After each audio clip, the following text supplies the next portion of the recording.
Somebody asked me. Okay. They They asked me, Raven, is it okay for us to eat DNA?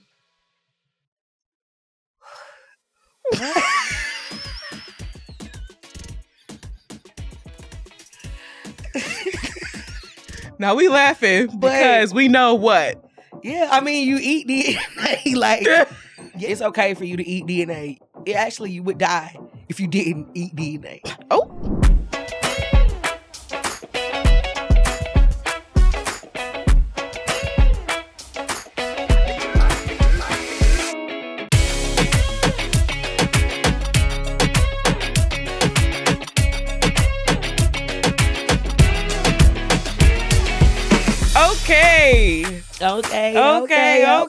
Okay. We litty. Oh, we litty. Oh, we litty. What? We outside. Hey. We litty. Let's go. We litty. What? We litty. Hello. And we outside. Yeah. Let's go. Dang. Come on, Bill Sweet. Take me back. Take me back. Take me back. It's been such a cold, sad world. Listen, I mean, like, truly. Listen, y'all, we have a very special episode today of The Science of Life with me, Dr. Raven Baxter. Okay. Yeah, that's me. Today we have here Dr. Tiara Moore. Aside from being a real one, a trailblazer. Okay, the waymaker. Okay. Phenomenal woman. Dr. Tiara Moore is the founder and chief executive officer of Black in Marine Science, BIMS. Okay, so if you hear BIMS, okay, ride the wave. Let's go.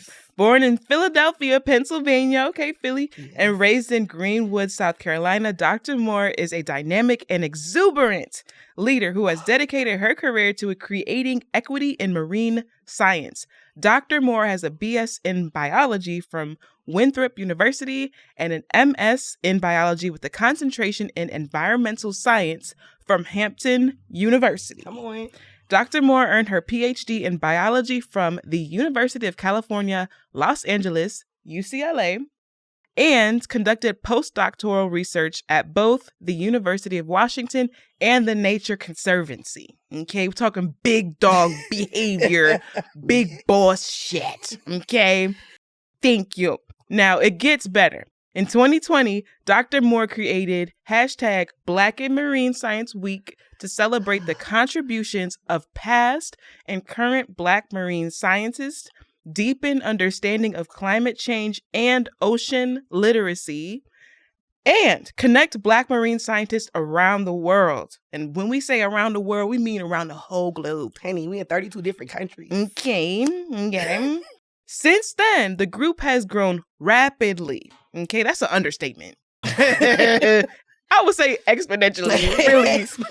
From a week of activities to a robust 501c3 nonprofit organization with full-time staff, okay, a board of directors, and over 350 members representing 31 countries. Yeah, that's low. Let me stop. We at 500 members now in 32 countries. Over 500 members in 32 countries. Yes. Let's go. Let me update that. Listen, Dr. Moore's research focuses on human nutrient pollution causing cascading effects like algal blooms and eutrophication and acidification, ultimately leading to poor water quality and loss of biodiversity. Mm-hmm. Dr. Moore uses environmental eDNA and community engagement methods to conduct innovative science that advances the field while also educating the communities most impacted. Okay. Dr. Moore is currently a principal investigator or co-principal investigator on over $8 million United States dollars in National Science Foundation research grants. 8 milli. Okay. All right. Not a milli. 8 milli. 8 of them.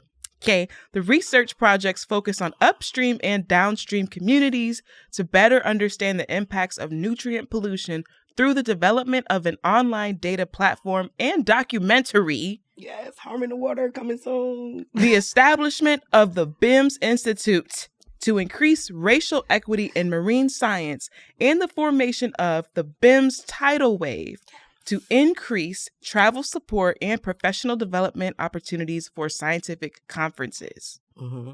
You about to take 50 people to Barcelona. Let's go. We about to take 50 people to Barcelona. Dr. Moore was recently featured in Vogue magazine for her expert opinion on the state of the ocean for World Ocean Day. She was also selected as the June Sea Hero for Scuba Diving magazine. Okay, this is giving Vogue for scuba. She was a 2020 recipient of the Black Voices for Black Justice Fund Award. She is also featured in both the Google Arts and Culture online platform and the California Academy of Sciences as a leading queer Black woman in STEM. Most recently, Dr. Moore was awarded the Coastal and Estuarine Research Federation Diversity, Equity, Inclusion, and Justice Champion Award. Y'all, ladies, thadies, gentlemen, this is Dr. Tiara Moore, and I wanted to make sure we read the whole thing so you could understand the excellence that we have here today. Thank you reading for the coming. whole thing. Come on now. The whole entire thing. And we're going to get into the whole thing, too. I got some questions for you. Okay, all right, let's do it. First and foremost, how have you been? It's the fact that I just got off a plane. I flew from San Francisco last night. But honestly though, I've been great. Like, it is a lot. I can't stunt. Like, it's not like it's a lot, but I'm doing the work that I absolutely love. And I'm creating the work, so I can't be mad. Don't I know? Yeah, I mean, it's not easy being the trailblazer, the executor, the chief executive officer, the caller outer, the holder accountable over. It's quite a bit of work. Like, what does it feel like to trailblaze in this space? Honestly, that's such a great question, because I feel like for a lot of the time I'm on autopilot. I'm just like, yo, we got to be in the streets. We got to move. And I don't really, really think about the impact until I get those like messages or like DMs like, yo, Dr. Moore, I was about to leave and I saw your keynote, or I saw BIMS, and I saw this, or I joined the movement and now I'm still here. And I'm just like, that's real rap. That's what BIMS was for me. And I remember that crucial moment where I was thinking about leaving science, and then, made that tweet instead. And like, here we are. So it's great to be on this side, but it is also a lot of pressure. Yeah. Because I don't want to let folks down, like I want people to see that we are Black excellence and we belong in this field. And it's not that, because we made BIMS, we're getting special treatment because we're Black. It's like, no, actually we are doing amazing science and we should be acknowledged, but nobody cares about doing that. So we are going to, and so that in itself is a lot, because marine science, as y'all know, is filled with others that don't always recognize our space and our importance. Yeah. Yeah. Like, what does it, let's actually, for the people who don't understand where BIMS was birthed from. Okay. Let's talk about the birth of this movement and the climate. Now, 2020, was that the genesis? Yeah, 2020 was the genesis, but I will say, look, in 1989, I was born into America. Hello, let's take it all the way back. As a Black. A capital B. With a capital B. And so I've just been experiencing, I would say, racial injustices my whole life. And, I did, have been talking about this story more because I didn't realize how, I would say, triggered I was when I became a marine scientist, but it really stemmed back to a lot of my childhood. And, I tell the story, I was raised by my grandmother. My parents were very young.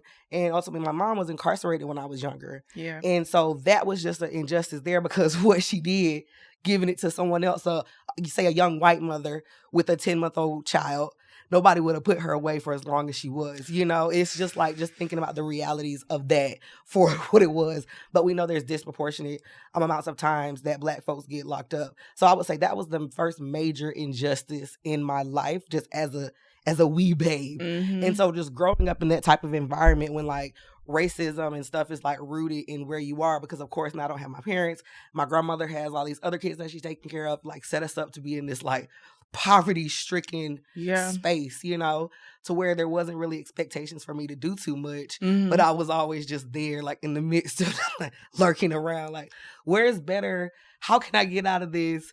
And so I watched a lot of TV and I watched the Cosby Show. And that was like this beautiful Black family, like, oh, I wish I had this. How do you get this? You know? Right. And so, yes, I went to school, you know, to be a pediatrician, actually, like Bill. Oh, wow. Yeah, but I realized I ain't like kids like that. I didn't want to work with them. I wasn't going to do it. It wasn't going to be for me. It do be like that. It do be like that. Like, y'all got it. Y'all got it. We doing too much. But I took this random class called Tropical Ecology. Yeah. And I tell her, it was the first time I was like, you know, on a boat in the ocean collecting samples. There's senior scientists there. And I'm like, are y'all getting paid? Like, what is this job? What are y'all doing? What scam is this? But it was like, oh no, they're marine scientists. Like, this is what they do. And I was like, say less. And so for me, I came into the field purely out of curiosity. You know, I was like, whoa, people are getting paid to work at the beach, to work in a boat. Sign me up. Did they look happy? They did. What? That's the thing. Frolicking. See, us on the boat. Wow. That's the inspiring thing. When you see people happy. Yes. Doing they their had job. Their whole families with them. Their wife and kids was there with the boat. Well, yeah, we just brought them along on the trip. And y'all getting paid for this? Sign me up. Getting paid for this?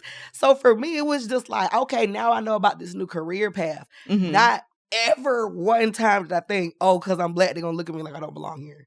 But you had an interest in marine science, correct? Yeah, just from that trip. Really? No, I had never known anything. I literally, so when I signed up for this class, it's because they were going to Costa Rica for spring break. That's so I was crazy. like, ooh, let me go to Costa Rica. I want to go to Costa Rica. I ain't never been to Costa Rica. So that was it, because how they even had the trips, because they wanted the courses, they wanted us to sign up for those larger, because I mean, you just like took out a bigger loan. Yeah. They got more money. So they would list like the spring break trips for the courses. So you had a whole slew of them to pick from. There was one, I was actually picking between that one and Greece, but it was like an English class, and I was going to have to do like some like olden days. So I was like, no, that sounds dry. Let me go to Costa Rica.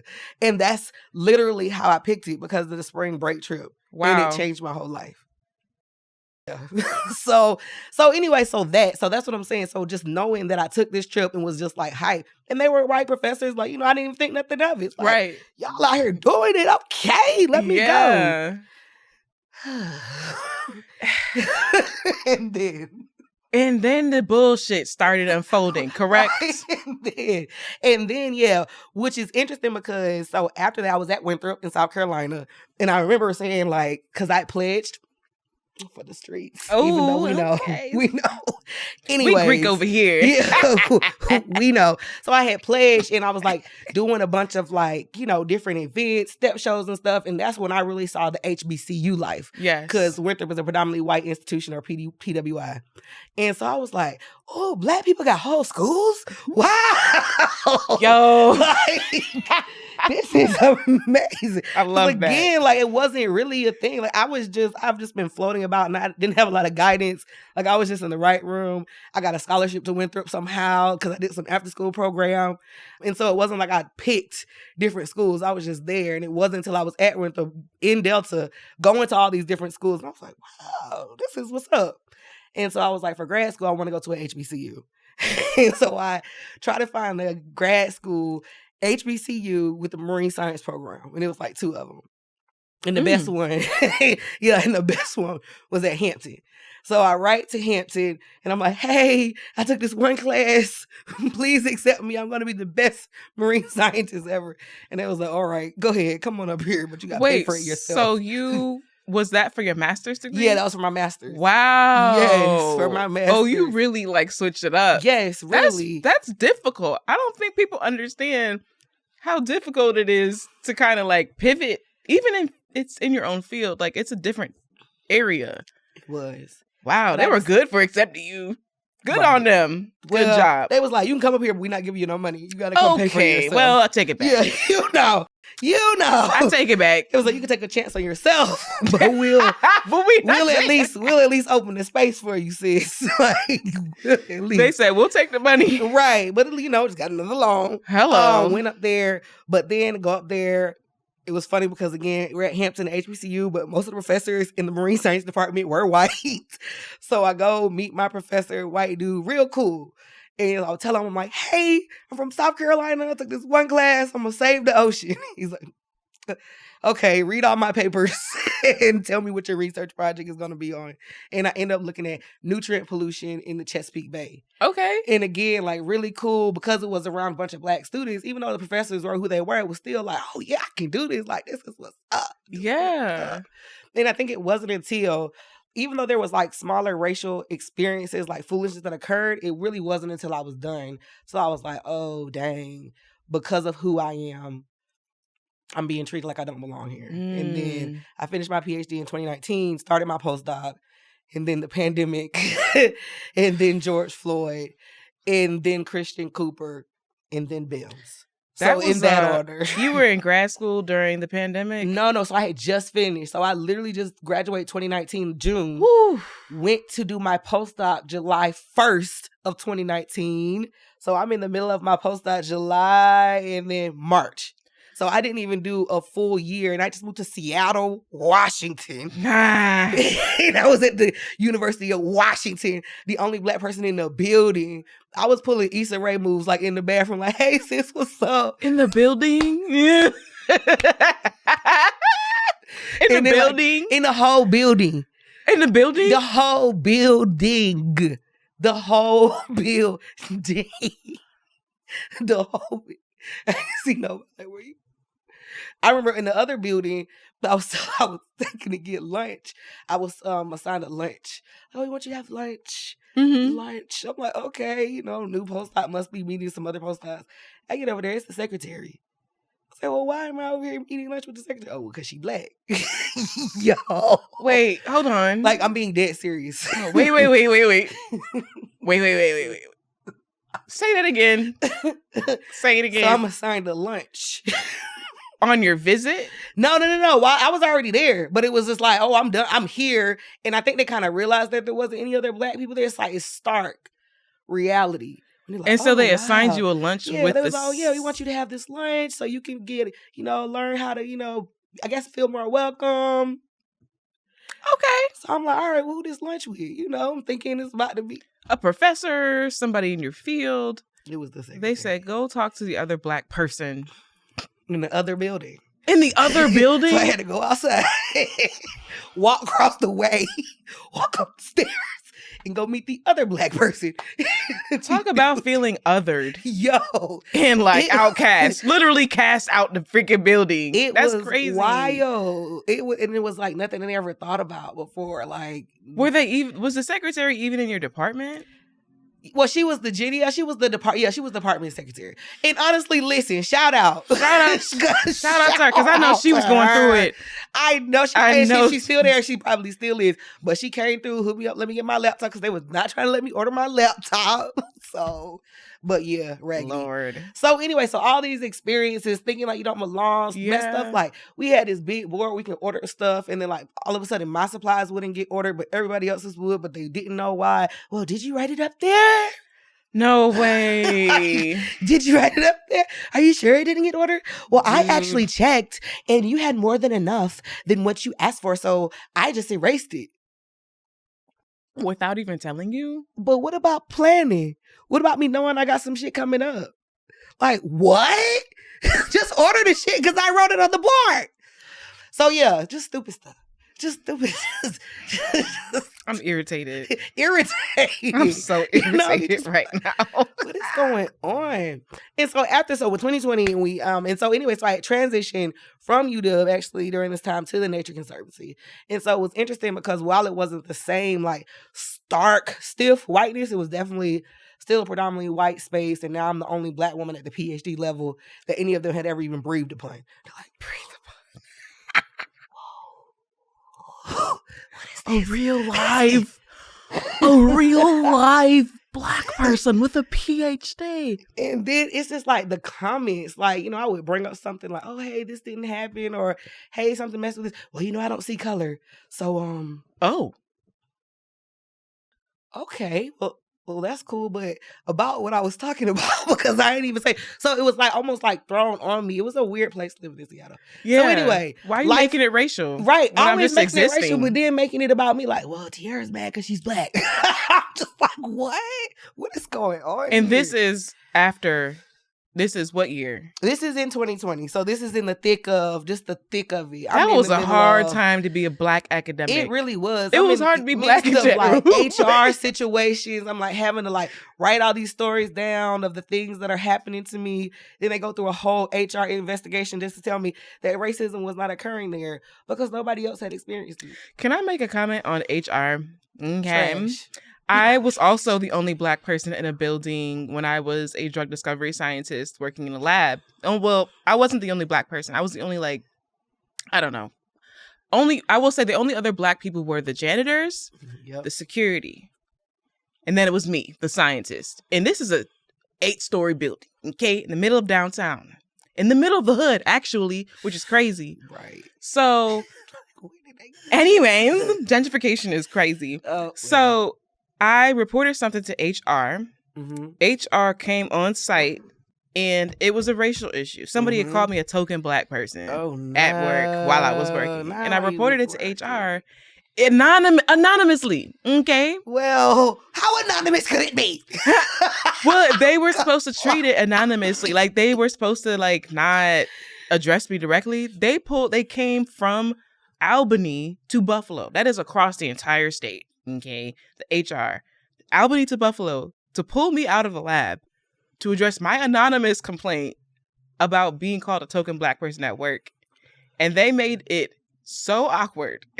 No. They pulled the person who called me the token Black person in to talk to her. No. And now the aftermath, I'm left with a sorry person who's like, oh, I didn't mean to hurt your feelings. Right. And like, and it's so... I'm so sorry. I'm like, what do you mean? You called me a token Black person. Like, how could you not have meant to hurt my feelings? But then also HR, why did you come across the state and pull me out of work to make this uncomfortable, even more uncomfortable than it already was? So I don't know. HR is trash. But no, they told me that they couldn't prove the investigation hadn't happened to anybody else. And I was like, well, baby, I'm a scientist. If N equals 1 was not going to be enough, why did you make me go through all of this? Because I had told y'all first, well, you haven't formally complained, so we can't do anything. So then I formally complained, and you still ain't do shit. So what was the reason?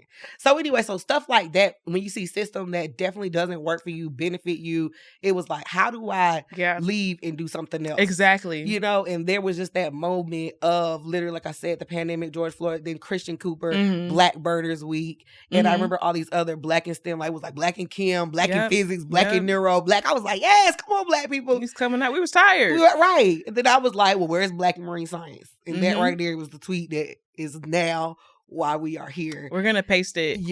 Overlay on the video so you can definitely see. Please do. It's like, hold up, where the Black and Marine Science Weekend or something like that. I feel like it was just such a liberating moment for so many Black people because freedom. As you said, it was like one after the other. We all kind of rose up and we're like, no, actually, we envision something better. Like a better future. We know we deserve better. Yes. I don't know what it was about George Floyd. And again, trigger warning. We don't get no trigger warnings in our life, so whatever. Watching that white man knee on George Floyd's neck scarred me. And I see that shit when I get tired or when I'm about to let a white person slide. Knee on Remember where you had the knee on the neck? Honestly, like it's almost like a listen. No, I'm telling you, George, I will not let up because it was just so disgusting. So I never watched the full 8 minutes. Didn't have to. I couldn't because it was like, wait, it goes on like this for the whole. You know, it was like visceral. And it was other people on his body, right? Yo, it was a whole thing going on. And it was like, yeah, nah, y'all never going to forget about this. I don't know, you want to sleep. No, I'm here and I'm going to be here. And I think that, again, is why we have been as successful as we've been, but also why I've been as serious and dedicated as I've been, because that shit really fucked me up. I was like, oh, they don't even give a damn. It captured what many people literally, but also like figuratively experience. Just that oppressive force. And it was just like, if y'all don't do something now, when we gonna do something? When are you gonna do something? Because if they would just lean on his neck, cameras, people was all around. It was just like, this is what it is. This is how little we think about you. About what was it, $20 or a cigarette? Like, come on. But it's like, I think that's what people don't understand. And that was what I was trying to tell my colleagues when I was on my way out, when they start all, not caring about racism and social justice and asking me, well, Dr. Moore, have you ever experienced racism? You mean from you yesterday? But anyway, it was just like they didn't have an understanding of like, oh, somehow my PhD was like a guard of armor. Like, baby, when I'm walking down the streets, ain't nobody talking about Dr. Moore, oh, there's a black, let me just go shoot him. Or you know what I'm saying? Like, that's what it is. There's no layer of protection or anything, because I choose to still, be in the streets. I'm not anywhere where something might not pop off. So again, just being black can be unsafe because of the limited mindsets that these people have. And again, no level of education really protects me. Now I put myself in different situations, but still, I'm walking around my hoodie on, I'm not safe. And that's just that. And I think that was, I was hopeful that they were getting a clear understanding of, but like, whew, now I don't really know. And I'm not there no more, so I can't be helping them. But like, so you went on to develop Black Marine Science, and I feel like to what you just said, they might not get it, but the point is you get it. Correct. And we're not waiting around for other people to get it. Correct. We're not waiting for a seat at the table. We built our own table, and the shit is fire. You see these seats? I be carrying my own seats around. You ain't got no seat for me. Here go mine, and I bought one for a friend. I love that. I'm not showing up by myself no more. I absolutely love that. And like, I want to get into BIMS Week. Okay. Now, Tiara, as you have heard from her introduction and her bio, has built really a budding empire of marine science. It's wild. And you had your very first inaugural BIMS Week. Yes, we called it the BIMS Wellness Retreat. BIMS Wellness Retreat. Yes. Y'all, wellness is an understatement. But like, also, maybe not, because wellness doesn't look the same for everyone. I think like culturally responsive conferencing really is what that was. I love that. Yeah. I'm gonna put this on the sponsorship packet for this year. Culturally responsive conference. Because I have never felt so welcome, so relaxed, at ease, confident, right? Because once you give that to someone, the ability for them to just shed that facade or that pressure to perform, you can really excel. And I saw so much brilliance in that room. I saw students who in other contexts would have a lot of imposter syndrome. They were like, no, I'm a freshman and I study jellyfish.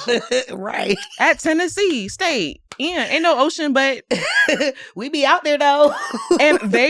I've honestly never seen so many confident young Black scientists. And I think that the ambiance, the energy that you've cultivated for BIMS really made it possible for people to blossom. I saw people walk in on day 1. They ain't look the same on day 7. Correct. Like, people was walking out chest out, you know what I'm saying, ready to take on the world. And that's how I felt. I'm not even in marine science. Okay? Was out here. I was grateful to attend. I gave a branding and marketing workshop to the scientists and helping people to think about how they present themselves and talk about themselves and creating a platform for their research and their passion. But people ate. Like, you fed us. Yay. You took us on a cruise. Yes. Okay. We was twerking about every day. We had color themed daily clothing themes. We had snacks. We had speakers. We had swag bags. Like, Yep. Tiara did that. And the Bliss Lounge. Come on now.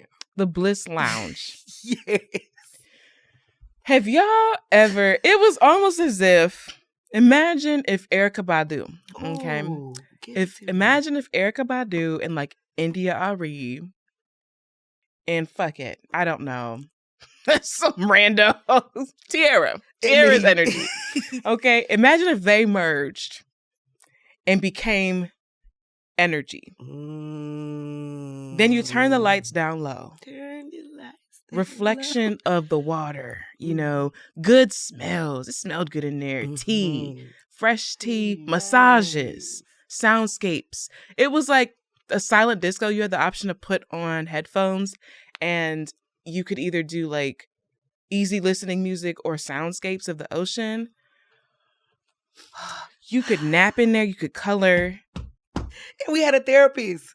And you had a therapist. Tell them about the therapist. Yeah, we had a therapist on site. I mean, I would say the reason why we are here and the reason why I've been able to run it is because of my therapy journey.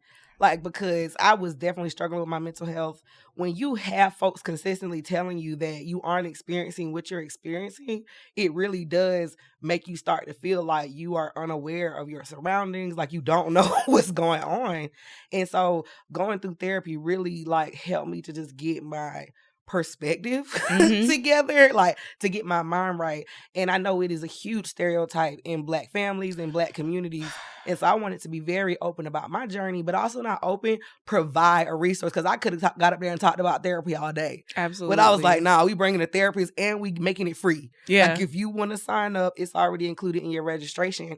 And I think just creating that space, like people said they went to therapy for their first time in their lives at BIMS Week.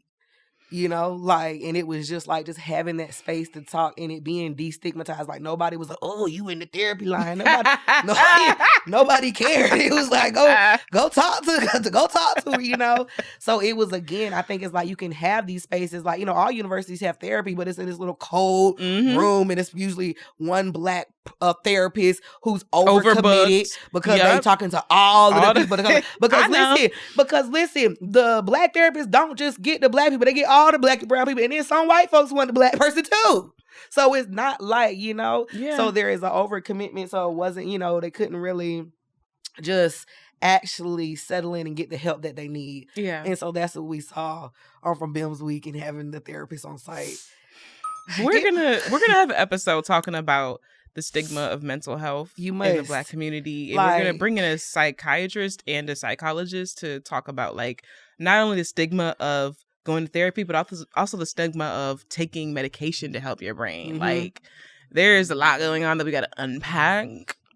But yeah. I got two things to say about BIMS Week. So the reason why it was so important, the reason why we already planning the next one for this year is that... I'm excited! Yes, honey. And it's going to be lit! So... two things. So there was two big conferences. I'm calling them the fuck out. The American Geophysical Union, AGU, they have about 20,000 people. Okay. And then the Ocean Sciences meeting, they have about 5,000 people. Okay. Black and Marine Science Week was the first of its kind. We had over 200 Black marine scientists pull up. There were allies there as well, but not in the majority. So at these two large scientific conferences meeting, we was at both of them. I would say at both of those, there was less than 20 Black scientists. At both of those meetings. We're talking about one that had 20,000 in attendance and one that had 5,000 in attendance. And they didn't have as many Black people as BIMS brought to our conference. So again, it says like, what are you doing? What are y'all really trying to reach? And then who's actually doing it? One thing I will say that I loved about your conference, I loved that I didn't just meet marine scientists at your conference. I met people in the Navy. I met fishermen. I met divers. And I cannot tell you how even that diversity within our diversity really meant a lot to me because I learned a lot and they learned a lot. Like, it was really dope. But they're also a part of the marine community. Exactly. They're integral parts of the marine community, whether they're partners or they they might conduct their own research. Like, but that's why we just have it welcome and say marine science, because those all contribute to science. And I think science itself needs to be broken down a little bit because it has this elitist air to it. Like, oh, you gotta go get your PhD and have this white coat. It's like, no, these fishermen know more about biodiversity and can tell me more about the fish species than I know. And I got a whole PhD and I be looking like, hello, what kind of fish is that, huh?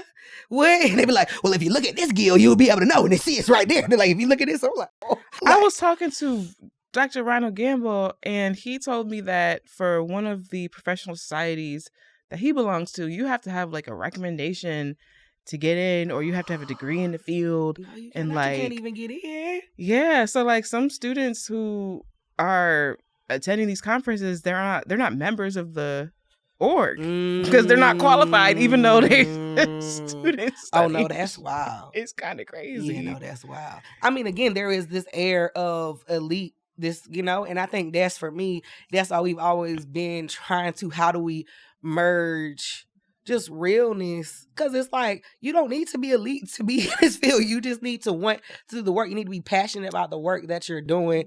So we're going to hit on elitism. Mm-hmm. Trust me, we're going to get back to that. But before that, we got to talk about eDNA. Okay. I know, we pivoting Let's hard. go to the elite science. We're going to bring it back, I promise. But you research eDNA. Now, somebody asked me. Okay. They asked me, Raven, is it okay for us to eat DNA?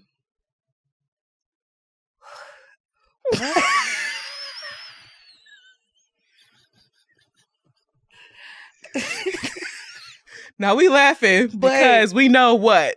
Yeah, I mean, you eat DNA, like, yes. DNA is everywhere. It's everywhere. It's frolicking around. Here's some DNA right there. It's not just in our environment. It's what living organisms consist of. Like, it's in all of our, well, not all. It's in our cells.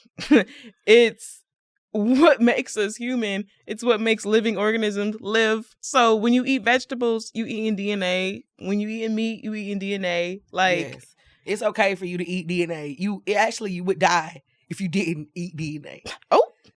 Because you wouldn't be eating food. Because then what would you be eating? Tell us more. Tell us what eDNA is. So eDNA, environmental. The E is for environmental. Somebody tried to tell me that the E is for electric. I was like, this is not the electric not slide. Email DNA. It's electric. Boogie, woogie, woogie. Hold on. No. No, it's not that. This is for environmental DNA. And so what makes it DNA is because it's the DNA that you would capture from an environmental sample. So that would be water, sediment, dirt, and even air. And so this DNA... Even air? You can scoop up, you can do in a bag and then take it to the lab. Yeah, because all the stuff that's flying around. Here's some DNA right there. Oh, shit. Yes. So yeah, but anyway, because so I like to explain it like crime shows. So there'll be, like, I was just watching the Law and Order SVU series because they always on. Damn, but they are. Like, okay, the cops will come in like, oh my gosh, there was a crime. Let's have like a fingerprint because the criminal left that, and so they be able to tell who was there. And that's because as we're moving around, we're literally sloshing off DNA. So there's skin cells, hair cells, and an environment that looks like mucus, that can be feces, that can be leaves, like little things. So all of that has DNA in it. Now, going back to the conversation that Dr. Ronald and I were having about dolphins. Yes. What's about these dolphins? eDNA in water. Yes. Yeah. There's a lot of DNA in water. And so the E part of that will be the water sample. And so I scoop up some water and then I filter it and the DNA is left on my filter. They take that to the lab and extract the DNA off the filter. So it's not like just a whole thing of water I'm running through, but I have to run it through the filter and that's what captures the DNA particles. Wow. Little bits. But yeah, so ask me this dolphin question so we can just go ahead. Ladies and gentlemen, we have a real live marine scientist here, Dr. Tiara Moore. And we have a very important question to ask. Okay. All right. I'm ready. I recently learned from a sex scientist. Okay. Yeah. That dolphins masturbate. In fact, she said that most mammals, well, go watch the episode, but it was implied that many mammals masturbate. Yeah. Mm-hmm. Okay. I know a few. Especially primates. Especially humans. You are my elite employees. Oh my okay. gosh. So, dolphins. Mm-hmm. The question that Dr. Ron posed was that, okay, where does the semen go? Into the water. And so... Well, so that can be captured in the eDNA sample? Is that what you asked? Or it could go into the fish. So, okay. Wait. So let's talk about dolphins. Let's talk about dolphins because dolphins are a little freaky. Oh. So, dolphins. Tell me about these freaky ass dolphins. Dolphins in general, I would say dolphins are freaky. I mean, dolphins are who they are. They are, what do you say? Both. They can be heterosexual. Yes. And they can be homosexual. I learned that many animals be doing homosexuality. Yeah, exactly. things. Look, they like me. Yes. They like me. So it's funny, like, people love the animals so much, but they hate gay people. What's up with that? They be doing gay shit. Yeah, because y'all love dolphins, have it on the keychains and shit. Did y'all know dolphins were gay? Yeah. You heard it here, folks. Did y'all know? Pride flag, Indy Water. Right, and they polygamous. They ain't about just one. Really? Honey, in the streets. Dolphins is in the streets. Sluts. Oh my God. We are not slut shaming. You can be in the streets. But well, as we've learned, everyone is. Do not say this out loud. Listen, it's too much going on out here. Anyway, so when the dolphins, they can't find a man, they can't find a woman, they find a fish. Dead fish. Yo, oh.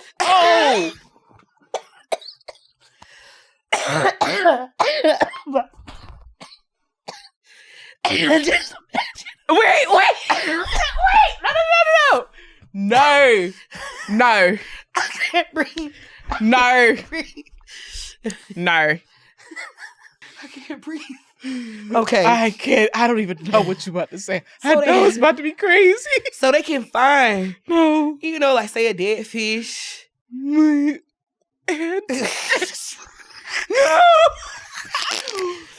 No, but the fins. Like, what's going on? Are they? Is it? I've never seen this, but this is how I. It's heard. like this. Yeah, it's like you can like rub up against it, like a rubby, like a little. They couldn't do it to a coral. They couldn't do it. That would probably hurt. But I have heard that they have used like eels, like a little. That's what I've heard. But this is not my research ministry. But just in broad... We gonna find you. We gonna find a scientist who really studies... Yeah, we need to get somebody on to talk about it. But yeah, Ooh. Definitely dead fish, a live fish, they use it. Do a little body roll. Now, is the sexual organ for the dolphin inside? It's inside? What? Is it? Is it? Girl, hold on. We got Google right here. We're Googling it. I'm about to get arrested for this shit. It pops out. Oh my God. It's like under the little Our thingy. dolphin, I don't even know what to type. It's a prehensile penis. Oh. So yeah, this pops on out. So that's all I know about that. You're going to have to get a dolphin specialist. Who is it? Oh, man. Somebody on Twitter we know. I met him in real life. Get somebody from BIMS. Corey Evans. Okay, that's Dr. Corey Evans. Let me Google. Corey Evans? Corey. We are calling you Corey. I know you know somebody's dolphins. Yup. Yeah. See? Dr. Corey Evans. That's what we need. You got to get him right next to talk about these dolphins. Oh, yeah. I see you. Okay. So, going back to literacy, the fact that somebody asked me, and it was a Black person, asked me like, okay, like they were dead serious. I'm sure they were. They were like, is it okay if we eat DNA? And like, I'd never shame people. Like, we laughing, but it's very important that we work to increase scientific literacy across the board, especially for marginalized populations or underserved populations. Because the fact that it's 2024 and we got people who look like us asking these very, very, very basic scientific questions means that not enough has been done to make sure that we are included in science, that we are knowledgeable about science, and that we can participate in scientific conversations. And that also lends itself to the ways that we make decisions about our lives and our bodies. Like it translates into healthcare, it translates into consumerism, things that we buy and things that we invest in, like our habits, like literacy, not just about like science overall, but like understanding the world around you is so important. And so that's kind of what motivates me to do what I do, because I don't think anybody should be left behind at all. At all. You just said such a good thing. And I think, again, the reason why we have been able to slip in and slip in and make this impact is because it's not strategic, Raven. You know, like they don't want us to be in this space or to be educated. And I just 100% believe that. And I say that I take that from the types of research that I was doing, and then also in the areas that I was doing. When you think about climate change and the impacts that we're seeing with like sea level rise, nutrient pollution, acidification, all of those different things, here we're like preparing for it, or you know, like it's going to happen, whereas there's communities that are already experiencing these things, you know, that need resources now. We preparing for 2030 and they already dealing with these situations, you know. And so being able to go to those places and provide resources or educate those communities or be able to do things there is the reason why we're still around, because they are left out. It's like these are folks that are left out of the conversation, that are dealing with sea level rise now. Like their houses are flooding, their shoreline is already eroded. Like, you know, like that's something that needs to be answered now, and those communities tend to be Black.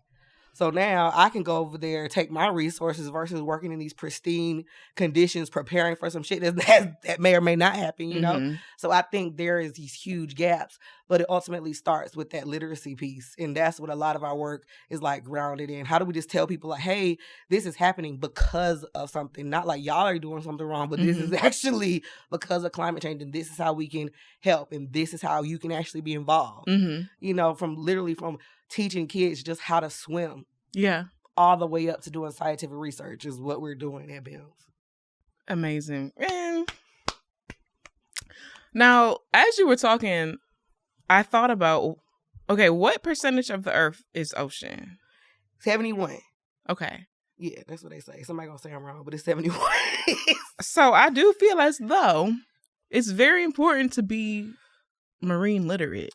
Yo, this is why I'm saying it's strategic, because the shipping industry and them, and again, listen, don't come from my life, y'all, but they run the world. Like, it's so much money in the ocean, in these ports, honey. Psh, the economy right there. That's why they made a scene about this damn bridge that just popped down. They're like, yeah, we're going to pop down. Oh my God. Okay. Rest in peace. Just got shook. But there was like, but when you looked at the real story, it was like, this is a big deal. Oh, traffic. Da, da, da. They were like, we're going to lose $15 million a day. Yeah, that's kind of what got me. It was like not the conversations of the loss of life, but they were really very heavily focused on the loss of concern. Like, and you're like, wait, hold on, let's dig into this. Yeah, y'all were just making $15 million a day in Baltimore? What? That's what I was saying. You know what I'm saying? I was like, I just came from Baltimore. It looked kind of crazy over there. It doesn't look like somebody's making $15 million a day. Yeah. So what is really going on? This should look like Wakanda over there, to be honest, with y'all DEI mayor. Okay. So when you duly look and elected think about that, incumbent, Raven is strategic. Like in the areas that we're working in, Hampton Roads, Norfolk has a huge port. We went to a black STEM school, they call it. It's a STEM school, predominantly Black kids there. Of course, BIMS had to pull up, do a look. Matter of fact, we did it during BIMS week. And I was like, well, do y'all have a marine curriculum? Like, where? They was like, oh, no. in the poor community? No, what? So again, to have a black STEM school and not have a maritime educational unit when the port is right there is strategic. They feel like we can just clean the boat, but not understand how to run and operate the boat and cross the national waters. So it's huge. It's like, we don't want y'all over here, dog. You get too close. Wow. This is where the money reside. Wow. this is where the money reside. And they tell themselves, like I said, once they start, I was like, but I already knew that. But again, to see a number put on it, like in Baltimore, I was like, oh, they trying it, baby. Wow. Oh my gosh. Is there entrepreneurship like focus at all in BIMS? Like how, if you wanted to do business in marine science, what does that even look? There's so many possibilities. Honestly, that's something I feel like we're growing towards, because I feel like for me, a lot more people are just learning as I'm learning, to be honest, because I didn't even know all of this. I want to be a little scientist. Pipette, this is cute. Girl. But like, no, the maritime industry is running the world along with the gas and fuel, but them the same people. Because how you think the gas and fuel getting over here on them boats, on them cargo ships, So they running all of that. They mining the shit, pulling it up, putting it on a boat, bringing it over here, and we just lurking. Not knowing nothing about what's going on. Which is insane, because y'all brought us over here on boats. Woo! Doom, doom. I'm about to slip out of this whole situation. But no, like, again, so when you start seeing stuff like that, and that's when they get scared. And I think that's what it's like, oh shit, they can read. Oh no. Oh no. Like when we first got our first NSF, our National Science Foundation grant, it was, y'all can read after we got it. So they send you a whole email. Oh, you're awarded. We want to award you. We want. Then we got to see if you have the capabilities to manage the grant. So they put you through this whole process. Oh. There was once where I wanted to cry like, dog, maybe we don't need this grant. Like, maybe I can't read. Dang. Maybe I don't know how to do it. Because it was just like, just little weird stuff. They want to know my blood type and shit. Like, not literally. Oh, listen, shoot. But it was like all these like deep, this just like stuff. And it was like pages and pages and pages and pages, all the stuff we had to submit. I'm like, these are the barriers that we're talking about. Because if I didn't have the fortitude, I'd have been like, man, fuck this grant. I don't even want it that bad, So it's just like barriers in place. I mean, bunch of shit. So, like, what does a day in the life of Tiara Moore look like? What does it really look like to be at the helm of this entire thing? Because I know you have a team. Yes, and my team is great. Your team is amazing. Yes. Your team is amazing. But, like, even managing a team is work. So, like, what? I wake up, have coffee with my fiance, Andrea. I know that's right. No, honestly, Andrea is the best.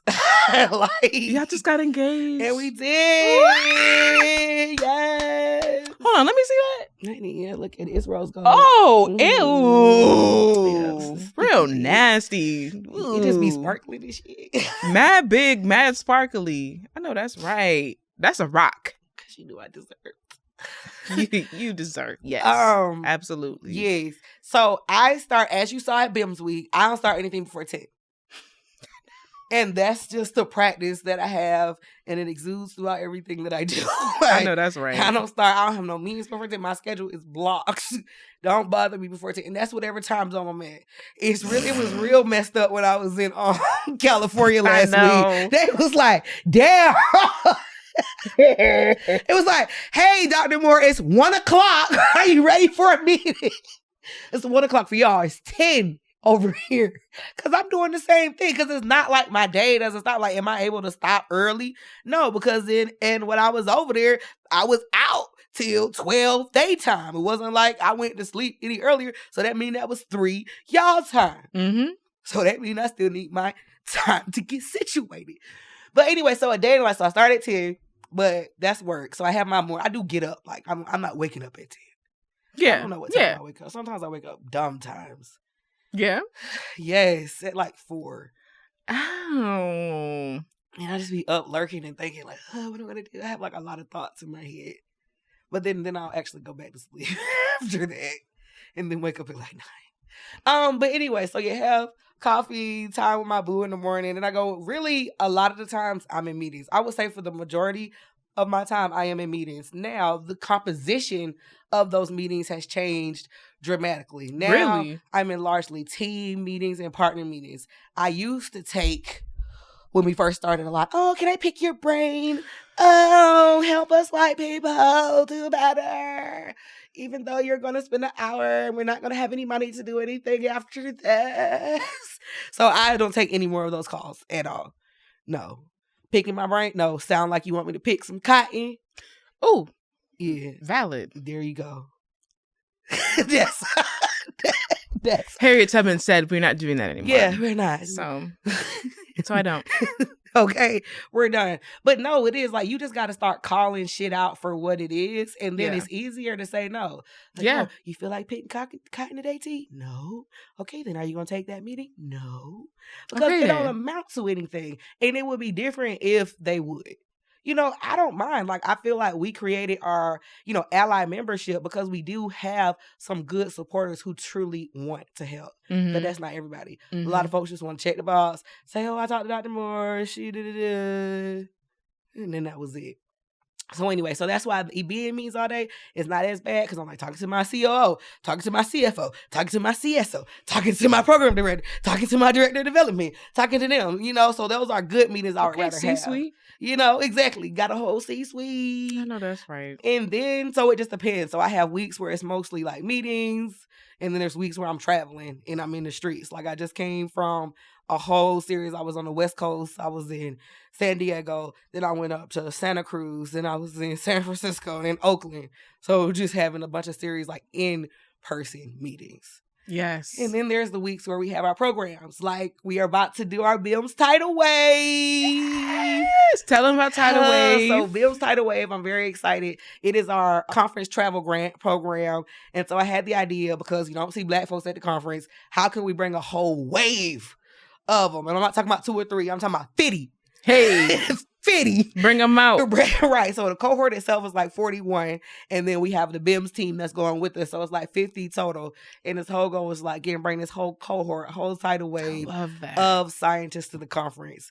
And so when I'm doing a program with, I'm just immersed in the program because it's going to be the conference, but we have different activities set up so they don't have to deal with the BS of a conference structure, really making it, because bringing a whole bunch of Black people doesn't mean that they're not going to get treated, So we basically kind of hopefully fumble proof that, put up some different barriers. We worked very heavily with the conference organizers. Mm-hmm. This is actually the United Nations Ocean Decade meeting that we're going to. So it's a very high level meeting.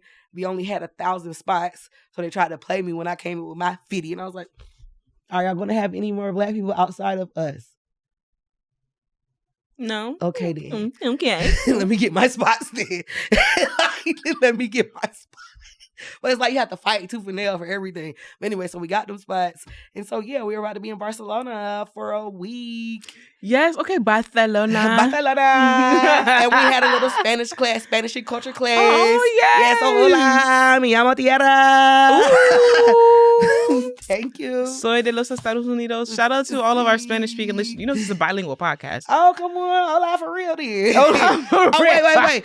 Wait. So I asked the lady, I was like, how you say marine science is lit? Ciencias del mar es fuego. Okay. That's it. Ciencia del mar es fuego. Somebody else tell me if you translate that right.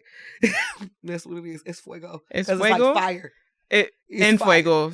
Yeah, whatever. No importa. Pero felicitaciones, congratulations. Thank you. Very happy for you and all of your success. Okay. But before we wrap up, is there anything that we didn't talk about that you want to talk about? Oh, man. I hate this question because it's like I talk about everything. Like, what else you want me talking about? Being cute, my Crocs. Yo, did you get these Crocs, though? What the hell is that? Yes. Those are Crocs? Crocs then released these sneakers on y'all, and y'all know I had to cop them because Crocs is my favorite. Those look like Yeezys. Exactly. Can we see her shoes? Can you see her shoe to camera? I think so. Those are fire. Crocs. They got them in pink? Not yet. I think they got them this color and black. Damn. So I had to go with this color. Yellow is bright. Fire. Yes, and then my earrings, so I had to just... But then, the BIMS tracksuit. I saw that. This is a prototype.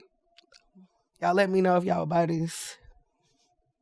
Because we taking over. I think that's what I really want to focus on. And what you were talking about is that empire. Yeah. Like, when I made that tweet, I knew it was going to be something different. Did I expect this? Hell no. But now that we hear, it's like, oh, shit. Let's ride this wave for real. Yeah. Because there is such a space for it. And I think just the beauty of being Black is that we always add, our flair to it. Yes. Me saying marine science is lit. Me saying marine science for the streets. It's like, oh, shit. All right. We'll roll with it, So it does give us that potential. Me putting out a tracksuit. People would want to be involved with this. And it just takes, again, that weird eliteness out of being a marine scientist. Like, yo, T is just regular from the streets, because that's, again, me honoring how I grew up and never forgetting that, you know? So that's it. That's BIMS. Be looking out for our drip. We outside. I think it's important for us to talk about elitism in science and really how... It doesn't just impact people in science, like scientists. It impacts everything, the whole world. Like, what is the importance to you? Like, what is the importance of breaking down elitism? Because that's how people die. Ooh. Like, I don't know how else to say it. Like, that's how people die. When you have people who don't give a fuck about the humanity of others, then you see them, your I don't know, your cells being used in experiments. You see levees being broken and your community being flooded and not others. You see your reefs being bleached and you not being able to fish in the ocean that you always fished from. That is what happens when you have elitists, when you have people who don't understand what's happening all around them. And that's why it's important. Damn. Y'all, she ate that. It's real. That is it. Like, it's real. It's like, again, as cool as I can be and as funny as I try, like, this shit is real. And that's why I do take it seriously. Because, again, I tell this story. When I went to Belize and I saw folks literally shoveling, like scooping up sand to build back up the island. Like, that's real. Like, that's erosion. That's sea level rise. The sea is risen. And they trying to get out their house. And you got to scoop up sand, like, it's nothing to say about that. You're not going to fight me about that. Like, Black people don't matter. Like, we don't need to support them. Yes, we do. That's where all our resources should be going. I've seen tires being put as a barrier on the beach so they can build back up sand. Tires. When we got all this little AI people running around doing bullshit and they got tires, like, where's the resources? That's so true. You know what I'm saying? Like, I saw the little police robot dogs running around. We got people putting tires just so they don't drown. Where's the uproar? Where's the outrage? Do you think it's because these coastal communities are largely communities of color? Definitely. And it doesn't matter. What we're seeing now in the island nations is that coral ocean acidification has occurred because of climate change, water's getting so warm, literally causing the zooxanthellae, the algae that live in them to just, it's too hot in this bitch, we got to go. So that's how you get coral bleaching, because the water gets so hot that they just can't even stay there anymore in the corals. And so that's how they get that white color. So the corals are still alive, they've just lost their zooxanthellae. But anyway, so this has been happening. But now, because tourism is down in some of these hotels because these corals are raggedy, now all of a sudden they've got money to care about these reefs that have already, damaged economies or already caused problems in these coastal communities. But now, I'm realizing people aren't wanting to come to my hotel anymore because the reefs is raggedy. Let me care. Or let me go apply for an environmental justice grant because this is a developing country. So, Tiara, like, deadass, do you foresee BIMS really becoming a force there, like, to definitely disturb that fuckery? And that's what we already doing. And that's why it's like, it is scary to be in this seat, because we are grant dependent. Okay. You know, and so that's why I'm actually trying to shift to our own user base. You know, we got that dollar campaign right now. I said I want to ask 1 million people for $1. Do the pitch. Look, ride the way. Look, all of the. I'm serious. But no, we do. Like literally, we have a dollar campaign right now called "Ride the Wave of Change." Okay. And the whole reasons for the dollar, I said I want to ask 1 million people for $1 versus writing another $1 million grant that I have to perform to, because I would rather have those 1 million people know about the movement, be a part of the movement, and then really have that social capital behind what we are really trying to do. Yes. And then it also just makes philanthropy more accessible. Yes. A lot of people feel like, oh, if I can't donate $1 million, I can't donate $1. I was like, no, we just need $1. Like, we just trying to show you that you can give something. And then it just takes that stereotype like, oh, Black people poor, we can't support ourselves. No, we can. We're actually doing some really great things, and this is important.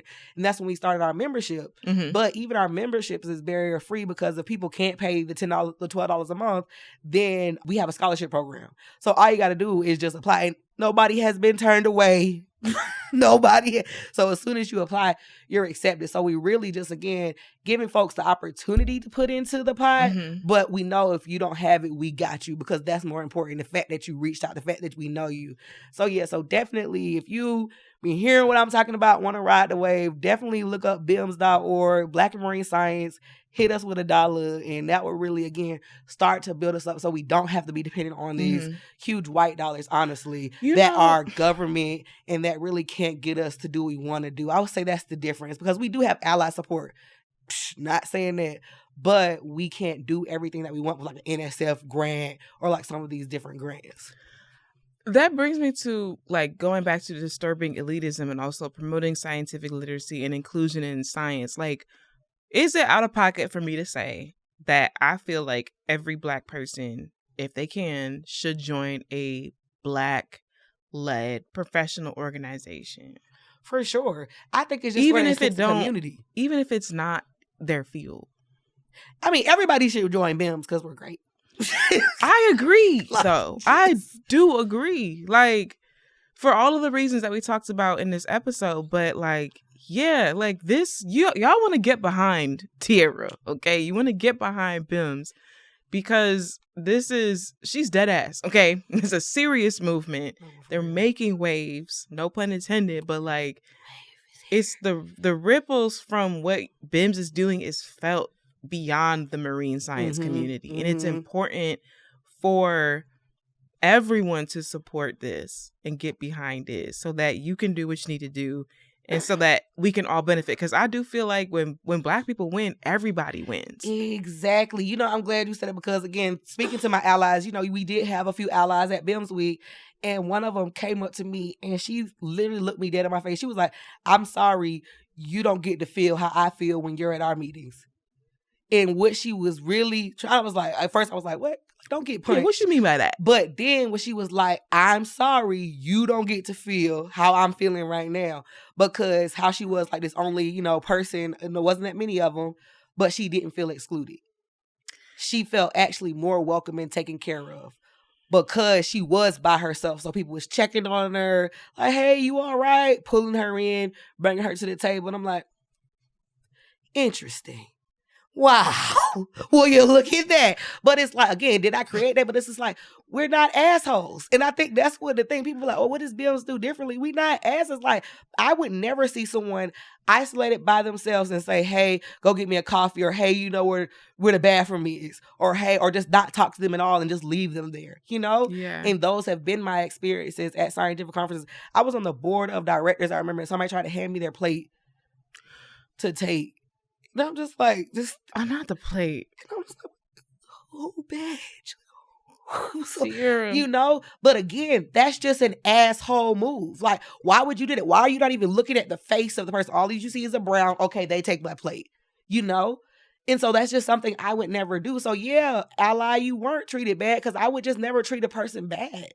That's just not who I am. And so that's what I'm saying. Well, how is BIM different? Like, I don't really know because like, I'm just not you. Like, I would never do that. Like, you know? So I think that's what really gets me up. Like, be doing this whole, it's like, I just treat people like, you know, they humans. That's how it should be. That's all.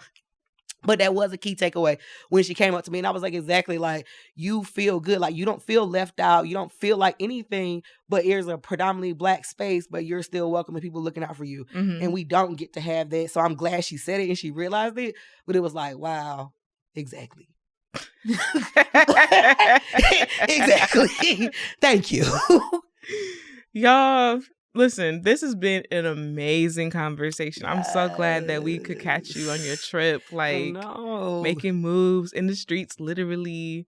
Tiara, where can we find you? And then tell us where we can find BIMS. Yes. So for me directly, I am at Curly, CURLY _scientist, SCIENTIST. However you spell scientist. Curly _ scientist. SCIENTIST. Yeah, we're going to put it on the screen. Yes, please do. I be doing too much case. But no, so that's me on Twitter, Instagram.